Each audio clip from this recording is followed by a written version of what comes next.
बहुत स्वागत है आज की खबर में। आपके साथ मैं हूं स्वाति श्रीवास्तव और आज बात कर रहे हैं बिहार विधानसभा चुनाव के पहले चरण की, क्योंकि 18 जिले हैं और 121 सीटों पर वोटिंग का क्रम लगातार जारी। अब महज कुछ ही देर और है क्योंकि चुनाव पहले चरण का खत्म हो जाएंगे। और आज की अगर हम बात करें तो आज पहले चरण में सुबह से ही मतदाताओं में एक अलग तरह का उत्साह, एक एंथुजियाज्म चुनाव को लेकर नजर आ रहा है और तमाम जो दिग्गज हैं वो चुनावी मैदान में समर में कूद चुके हैं और सभी दिग्गज प्रत्याशियों की किस्मत आज ईवीएम में कैद हो रही है। और इसी पर हम चर्चा करेंगे आगे, तमाम अपडेट्स भी आपको हम देते रहेंगे। और इसी बीच एक बड़ा अपडेट आज की खबर पे अपने तमाम दर्शकों को हम बता दें कि जो 3 बजे तक का चुनावी रुझान अभी तक सामने आया, जो वोटिंग परसेंटेज रहा है वो 54% के आसपास है। यानी कि 2020 से ये वोटिंग परसेंटेज काफ़ी बढ़ने की उम्मीद है। ऐसा चुनावी जो विश्लेषक हैं वो बता रहे हैं, मान रहे हैं। हमारे साथ हमारी सहयोगी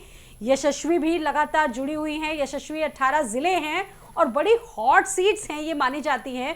चुनावी मिजाज क्या होगा इनको लेकर, इसको लेकर हम लगातार विश्लेषण कर रहे हैं। आपको क्या लगता है कि क्या होने वाला है इस पहले फेज में और कितना उत्साह है अब की बार मतदाताओं में, कितना क्रेज है? देखिए, महिलाएं खासतौर पर अगर डेटा बताएं सुबह 7 बजे से अब तक 54% जैसा आप बता रही हैं। खासतौर पर सबसे ज़्यादा परसेंटेज अगर देखा गया तो महिलाओं में देखा गया। किसी भी प्रदेश में जब वोटिंग होती है और महिलाओं के घर के निकलने का जो टाइम होता है वो करीब 10 बजे के बाद होता है या फिर शुरू में ही हो जाता है, लेकिन बिहार में इस बार देखा जा रहा है कि महिलाएं सुबह से ही निकलती नजर आ रही हैं। तो कहीं ना कहीं इसके मामले में लोकतंत्र के इस पर्व में महिलाएं अब तक जीतती नजर आ रही हैं। और कहीं ना कहीं आज की खबर ये भी कहेगा कि पुरुष भी निकले जरा, क्योंकि वैसे भी चिराग पासवान ने कहा है, आह्वान किया है कि ये राज्य सबसे ज्यादा प्रतिशत वोटिंग करने वाला राज्य बनना चाहिए। तो वो भी होना चाहिए। आने वाले वक्त में हो सकता है कि वो रिकॉर्ड बन भी जाए, क्योंकि अब तक जो रुझान देखने को मिल रहे हैं जिस तरफ पलड़ा भारी है वो है 54% का, क्योंकि 6 बजे तक अभी वक्त है। और कहीं ना कहीं इसको इस तरीके से भी देखा जा रहा है कि जनता में जो ललक नजर आ रही है इस बार बिहार की कि हमें वोट करना है, किसको करना है, ये अभी सरप्राइज पैकेज बना हुआ है। बिल्कुल, आंकड़े जो बता रहे हैं यशस्वी वो अपने आप में मान पाना बड़ा मुश्किल है, क्योंकि वोटिंग परसेंटेज बढ़ा है। और आपने बिल्कुल सही जिक्र किया कि किसी भी प्रदेश की आधी आबादी या किसी भी देश की आधी आबादी तो एक तरह से सुनिश्चित कर देती है कि आगे चल के देश का, ये प्रदेश का भविष्य क्या होने जा रहा है। और इस बार जो कमान है वो महिलाओं और युवाओं पर है। हमारे साथ खास मेहमान चुनावी विश्लेषक के तौर पर कौशलेंद्र जी इस वक्त जुड़ चुके हैं। कौशलेंद्र जी, बहुत स्वागत है आपका आज की खबर पर हमारी चर्चा के साथ। 18 जिले, 121 सीटें, वोटिंग का क्रम लगातार जारी है। तेजस्वी, तेज प्रताप यादव, मैथिली, बहुत सारे दिग्गज अपनी किस्मत आजमा रहे हैं। आपका चुनावी विश्लेषण क्या कहता है? बिहार का चुनावी मूड क्या बता रहा है? मुद्दे क्या क्या रहेंगे इस बार और कैसे देख रहे हैं पहले चरण को? देखिए, आज 121 सीटों पर जिन पर मतदान हुआ उनमें सरकार के 16 मंत्रियों की परीक्षा तो आज हो गई। अब 20-25 का जो चुनाव 2 चरणों में हो रहा है, पहले चरण में आज 16 मंत्रियों की परीक्षा हो गई, जिसमें तेजस्वी की भी परीक्षा हो गई। तेजस्वी मतलब लीडर अपोजिशन, और सम्राट समेत कई बड़े नामों का फैसला हो गया। अब आज राघोपुर में जहां तेजस्वी के लिए लोगों ने मत डाले, या तेजस्वी को जिताने या अब तेजस्वी के अपोजिशन को जिताने, जो भी कही, मतदाताओं ने तेजस्वी के राघोपुर में मत डाले। तारापुर में मतदान हो रहा है, लखीसराय में भी हो गया जहां से विजय सिन्हा डिप्टी सीएम, और दानापुर की सीट भी इस बार मायने रखती है। दानापुर की सीट से रामकृपाल यादव केंद्रीय मंत्री रह चुके हैं, किसी जमाने में लालू यादव के खास हुआ करते थे। वहीं मोकामा की सीट जिसको लेके बड़ी चर्चा हुई, उस सीट में भी मतदान हो रहा है। अब थोड़ी देर में मतदान पूरा हो जाएगा। महुआ, जहां तेजस्वी के भाई, बड़े भाई लालू प्रसाद के बड़े बेटे तेज प्रताप हैं, छपरा से खेसारी लाल हैं, और वो जो बच्ची हैं गायिका मैथिली ठाकुर आजादी नगर में, उनके लिए भी मतदान हो जाएगा। रघुनाथपुर से साहब जो है, जिनके पिताजी ओसामा साहब वहां से लड़ रहे हैं, अब शहाबुद्दीन के बेटे। और गरखा की एक सीट है, गरखा की सीट में ये जो लोजपा के जो चिराग पासवान हैं उनके भांजे सीमांत मृणाल। तो कुल मिलाकर बड़े चेहरे हैं, रोचक और जिस ढंग से मतदाताओं का रुझान देखने को मिला, जिस तरह से मतदाता निकले, तो बहुत अभी ये कह पाना बहुत जल्दबाजी होगी कि ये जो पोलिंग है, पोलिंग का परसेंटेज बढ़ा है, ये सरकार के अगेंस्ट में है कि जी। प्रो में है। हाँ, लेकिन आज जनतंत्र के प्रति जनता का रुझान जो बिल्कुल, देखने को रुझान मिला बढ़ा है। वो बड़ा सकारात्मक दिख रहा है। अब ये बिल्कुल। बदलाव की बयार है, क्या कि इसको आगे बढ़ाने की तैयारी है, इस पर अभी भी कुछ कहना मेरे ख्याल से जल्दबाजी बिल्कुल होगी। जल्दबाजी होगा, क्योंकि ये पॉजिटिविटी अगर लोकतंत्र के यशस्वी किसी चीज़ में बढ़ रही है, ये जिस तरीके से बढ़ रही है, रुख अगर वोटर्स का बढ़ रहा है, तो ये हमारे लोकतंत्र के लिए बड़ा हेल्दी है, मुझे तो ये लगता है। अच्छा, एक सवाल मेरा और भी है, वोटिंग पैटर्न क्या आपको लगता है इस बार बदला है कौशलेंद्र जी? क्योंकि पिछले, अगर हम 2000 बहुत पीछे नहीं जाते, 2020 की ही हम बात करें, तो इस बार 3 बजे तक जो चुनावी आंकड़े हैं वो काफ़ी बढ़ते नजर आए। हालांकि जो बड़े शहर है वहाँ हमेशा की तरह बहुत लेजी लोग अपने घरों से निकले, बहुत आराम से उन्होंने वोटिंग की, वहाँ पर वोटिंग परसेंटेज बढ़ नहीं पाया। हालांकि चुनाव आयोग ने बड़ी लोगों से अपील की थी, आप अपने घरों से निकलिए। ग्रामीण क्षेत्रों में तो ये बहुत अच्छा रहा, क्रेज दिखा, लेकिन शहरी मतदाताओं के लिए आप लोग कुछ ऐसा नहीं कर पाए, क्या कहेंगे?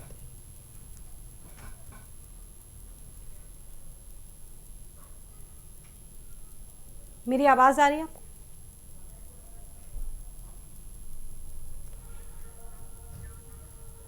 कौशलेंद्र जी को अभी यशस्वी हमारी आवाज नहीं जा पा रही है, हम उनसे दोबारा संपर्क साधने की कोशिश करेंगे। लेकिन ओवरऑल जो हमारा विश्लेषण है वो आज पहले फेज का है। 121 सीटें और यशस्वी बहुत कांटे का मुकाबला है, बिल्कुल नेक टू नेक फाइट है। क्या कहती हैं आप?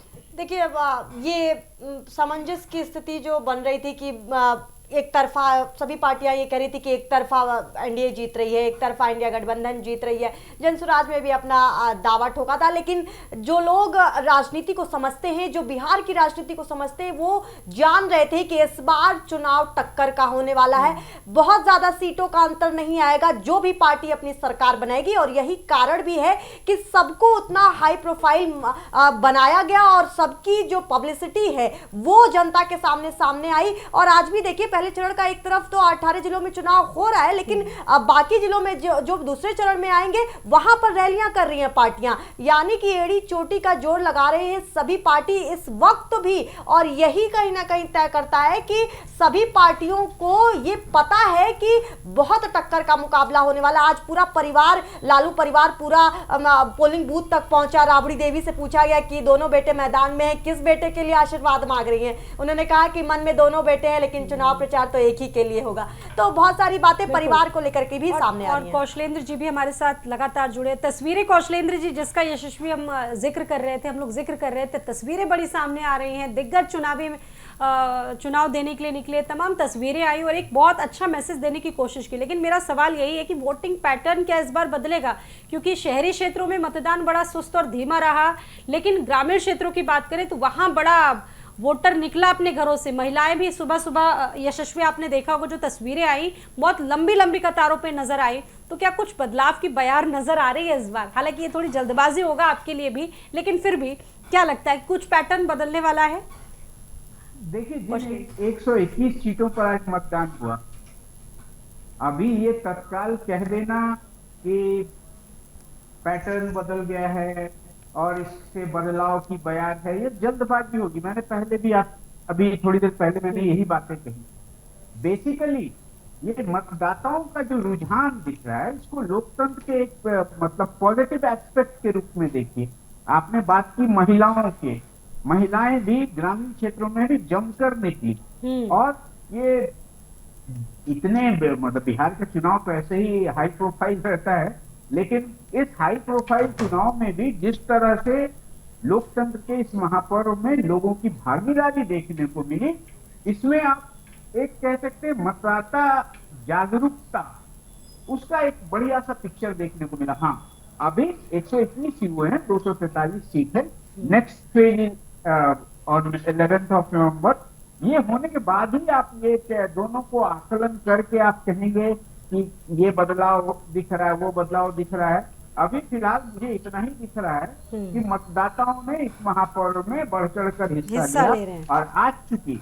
अब देखिए, आज सम्राट की भी परीक्षा थी, आज तेजस्वी की भी परीक्षा थी, आज विजय सिन्हा की भी परीक्षा थी, आज मतलब तेजस्वी के बड़े भाई तेज प्रताप की भी परीक्षा थी। आप अभी कह रही थी ना, माता जी ने कहा कि दोनों तो पुत्र हैं, दोनों को आशीर्वाद रहेगा, लेकिन राजनीतिक आशीर्वाद तेजस्वी के लिए ही है। तो बहुत सारी बातें हैं, बहुत सारी बातें हैं। इन सारी बातों का एक एग्जैक्ट फलाफल अभी तो थोड़ी देर रुक जाइए, जब चुनाव खत्म होंगे, अभी बिल्कुल। मतदान का समय खत्म होगा, उसके जो फाइनल फिगर्स आते हैं, फाइनल फिगर्स बिल्कुल, के बाद इंतजार। आप एक एग्जैक्ट ये अगर पिछले बार से कंपेयर करके ये बता सकेंगे कुछ हद तक कि मतदाताओं ने कितना रुझान दिखाया। और उसके बाद फिर जो सोशोलॉजिस्ट है वो ये बैठ के ये मत किस बिल्कुल ओर गए एग्जैक्ट होंगे, क्या गए यशस्वी होंगे, जो इसका फिगर आकलन होगा वो तो करेंगे। दोनों अभी फेजेस के फिलहाल बाद ही कोई क्लियर भी हो पाएगा, आकलन लेकिन जल्दबाजी। ये बहुत अच्छी बात है कि रुझान लोगों में बढ़ रहा है मतदान के प्रति। वही जो लोग अपने घरों में बैठे रहते थे, नहीं निकलते थे, वो लोग निकल रहे हैं। कहीं ना कहीं चुनाव आयोग की जो अपील है वो बड़ी कारगर साबित हुई है। अच्छा, आपने जिक्र किया कौशलेंद्र जी यहाँ पर तेजस्वी का, तेज प्रताप यादव का, कई ऐसे चेहरे हैं। आपको क्या लगता है कि तेजस्वी को लेकर लोगों की क्या सोच है, तेज प्रताप को लेकर लोगों को की क्या सोच है? क्योंकि दोनों हैं एक ही हाथ की दो उंगलियां, लेकिन अलग अलग इनके मिजाज हैं, अलग अलग इनकी बातें हैं। कोई एग्रेसिव है तो कोई सॉफ्ट पॉलिटिक्स करता है। इसको किस तरीके से देख रहे हैं? और साथ ही साथ आप जो राइवलरी देख रहे हैं दोनों भाइयों के बीच में, परिवार के बीच में, वो भी नजर आई इस बार चुनाव में। एक कंफ्यूजन तो क्रिएट हो ही गया, कंफ्यूजन क्रिएट हो गया, इसमें कोई डाउट नहीं। और कंफ्यूजन इस तरह का क्रिएट हुआ क्योंकि भावनाओं की बड़ी कदर होती है मतदाताओं के बीच। निश्चित तौर पर। अब जैसे कल जो तस्वीर आई थी, तेज प्रताप और तेजस्वी एयरपोर्ट पर मिल रहे थे, तो मुलाकात बड़े भाई से ना मिलना और ना बड़े भाई को प्रणाम करना। हाँ, बड़े भाई जिनके साथ थे, एक पत्रकार थे, उनसे तेजस्वी का मतलब एक खास परिहास करना कि भैया तो हमको तो कुछ दिलाते ही नहीं है, आपको खरीद दे रहे हैं, आप लकी हैं, जाइए गिफ्ट लीजिए, इस तरह की बातें। तो इन चीजों का इम्पैक्ट जरूर पड़ता है। अब तेज प्रताप महुआ से जीतेंगे ऐसा लागू परिवार ही चाहता है। मैं आपको बता रहा हूँ, जी, लागू परिवार की चाहत है कि तेज प्रताप महुआ से जीत जाए। अब भले बाहरी तौर पर जो कुछ भी दिख रहा है, माँ तो माँ होती है, पिता पिता होते हैं, परिस्थितियों के चलते बहुत सारे कारण हैं, तेज प्रताप को अलग करके रखा है लोगों ने।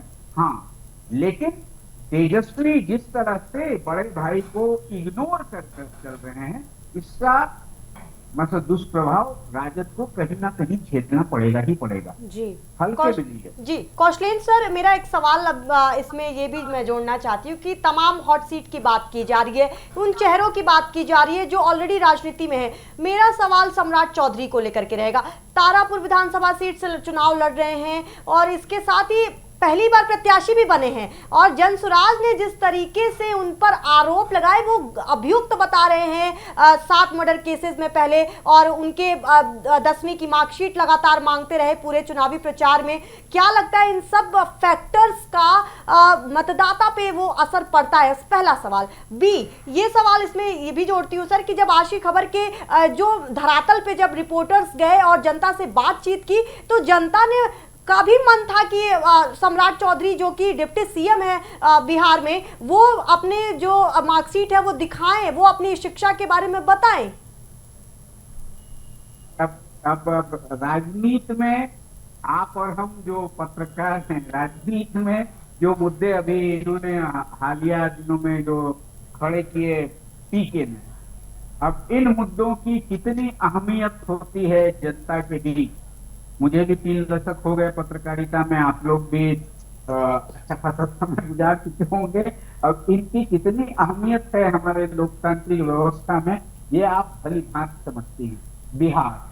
बिहार वो जातिगत गणित का जो चक्र है, उस चक्र से उबर पाएगा नहीं उबर पाएगा, ये एक देखने वाली बात होगी। पीके की यही बात मुझे समझ में आ रही थी जो पीके बार बार कह रहे थे कि भैया पलायन रोकना चाहिए, ये होना चाहिए, जात पर पात पर नहीं जाना है, आपको नए बिहार के लिए बदलाव लाना है। लेकिन कहां तक टिक पाए पीके, कहां तक टिक पाए उनके उम्मीदवार? अंत में आपने देखा ना, करीब आधा दर्जन से ज्यादा उम्मीदवार तो एनडीए के प्रत्याशी चले गए बीजेपी में। तारापुर जिसकी आप बात कर रही हैं, संजय तारापुर में क्या हाल? बिल्कुल, तारापुर में कौन है सम्राट चौधरी के खिलाफ?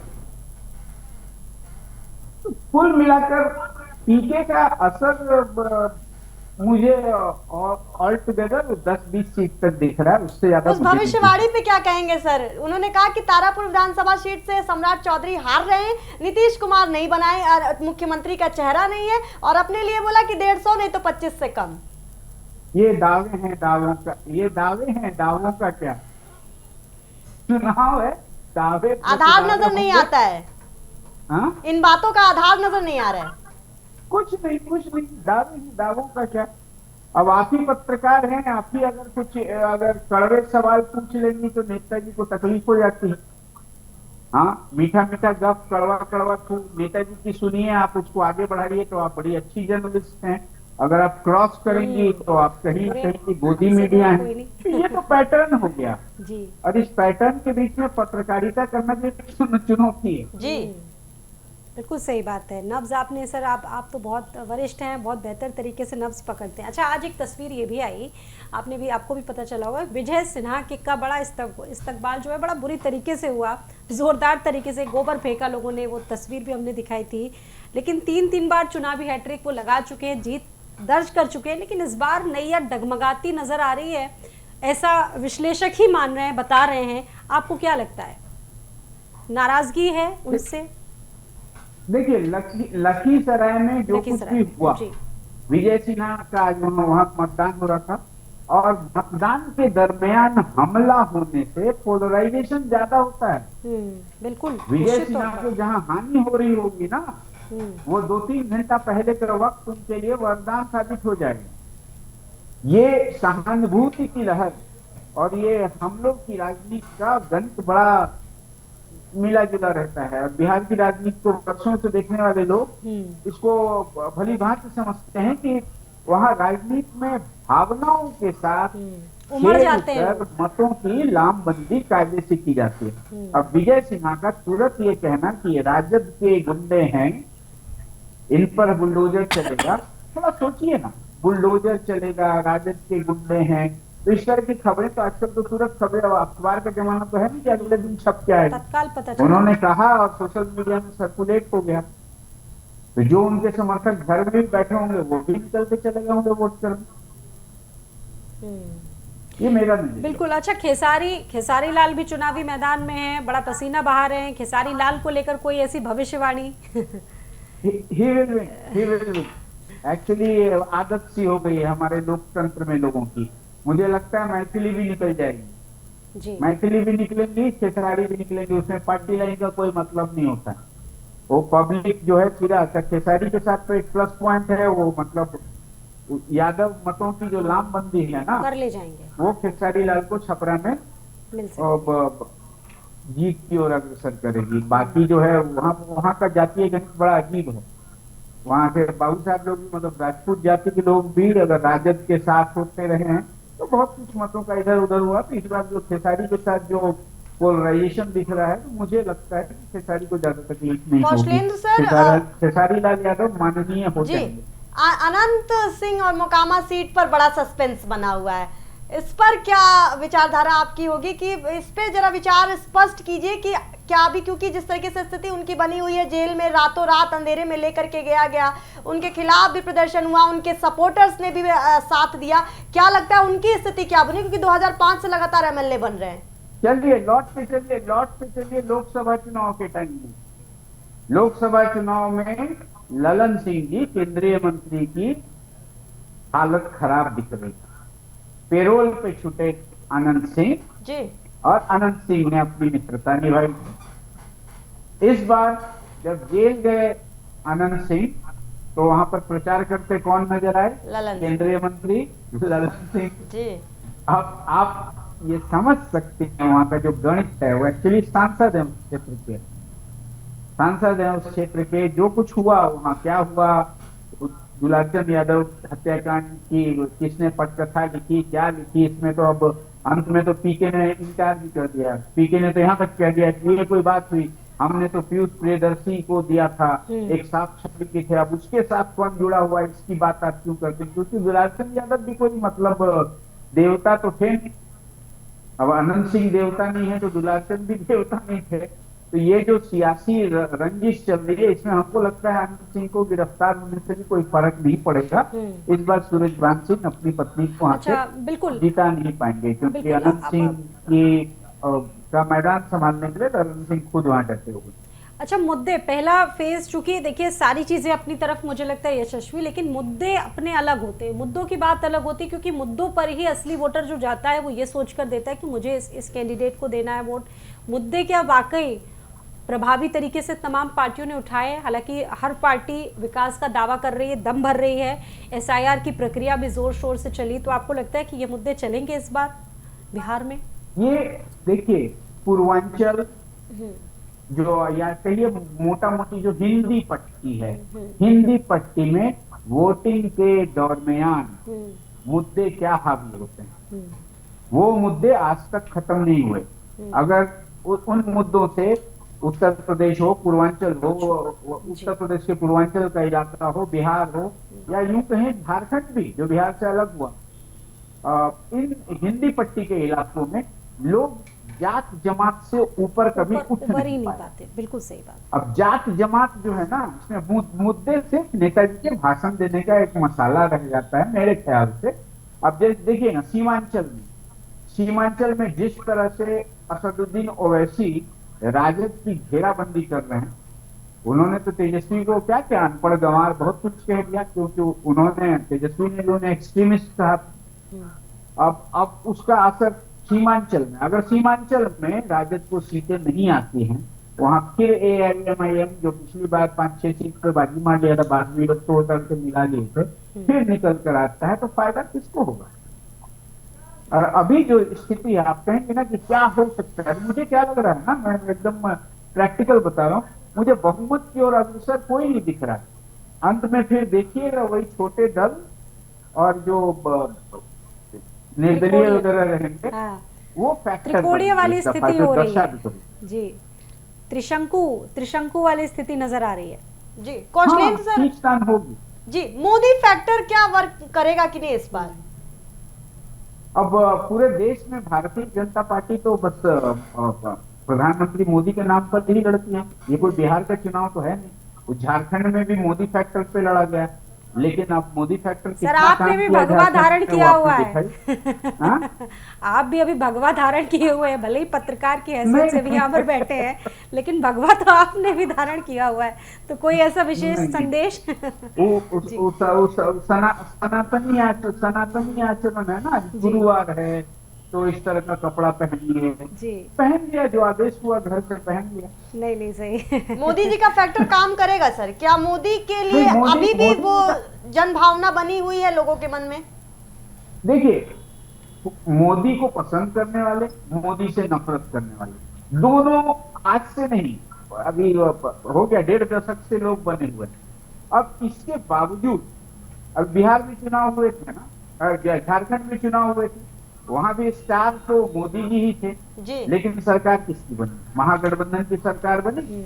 हेमंत सोरेन की झामुमो जो आज तक अन्य दलों की पिछलग्गू हुआ करती थी, उसने 34 विधायक जीते, जितना गुरुजी अपने जीवन में कभी 34 विधायक जीत के नहीं ला सके। अभी 56 विधायकों से उनकी सरकार चल रही है। एक विधायक जी मर गए, जिनके चलते घाटशिला में उपचुनाव है। अब बताइए, अगर 56 विधायक के साथ मोदी फैक्टर होने के बावजूद यहाँ महागठबंधन की सरकार बनती है, तो बिहार में भी अगर कुछ इधर उधर हो जाए तो आश्चर्य नहीं। लेकिन बिहार के जो मतलब क्या बोलते हैं, वो मिजाज है ना, वो मिजाज आज तक मुझे बदलता नहीं दिखा।